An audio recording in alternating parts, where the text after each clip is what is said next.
Man, Dusty got me out here working on a Sunday. It is a Sunday. We don't usually work on Sundays, but we got Mark's car here. We built this car a year and a half ago. Built the motor. He had a bad event with the other one. It came all to pieces. So Factory 05, so it was an LS2 car. Right, it was an LS2 car. LS3 now. They had a stock cold air intake or stock intake. We did the Lingenfelter cold air because it has a large oil cooler in front of the radiator. That's the only thing you could really get. It's cut out, the shroud's cut out, so it's getting true cold air.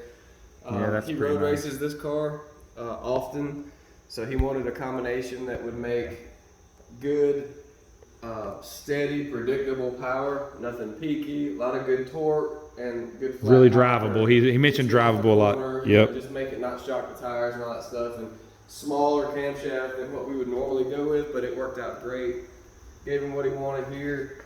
Last time it made 462 with the stock air filter assembly, and then with the Lingenfelter cold air, it went to 475. In places we picked up a good solid 20 horsepower. Yep, the map sensor was starting to be bad on the stock intake. It was just causing a restriction, so that's why it picks up so much up top. Yeah, for sure. And you can see it's flat. It doesn't turn a lot of RPM. It is still air starved a bit with the camshaft, but it does exactly what he wants and runs in the RPM range that he uses. How much torque gain is this? That looks pretty good. That's pretty big. Yeah, when it first hits, I think that's a big difference, yeah. Like right in here too. That's, 30, 20 something. Yep, 30, yeah. 30.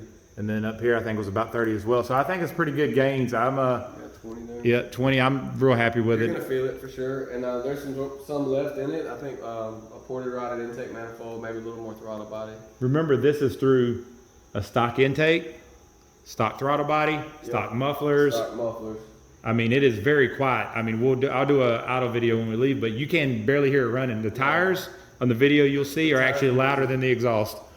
So, I mean, it's very drivable. He drives it a lot. I mean, the car's got well over 100,000 miles. So, I mean, it's nice, nice driver. He wants to be able to cruise it and then go to the track and still run good. So that shows some good gains. And we tuned the car previously, and that shows, really good gains over our tune before. So it's all in the intake and some fine tweaking we did.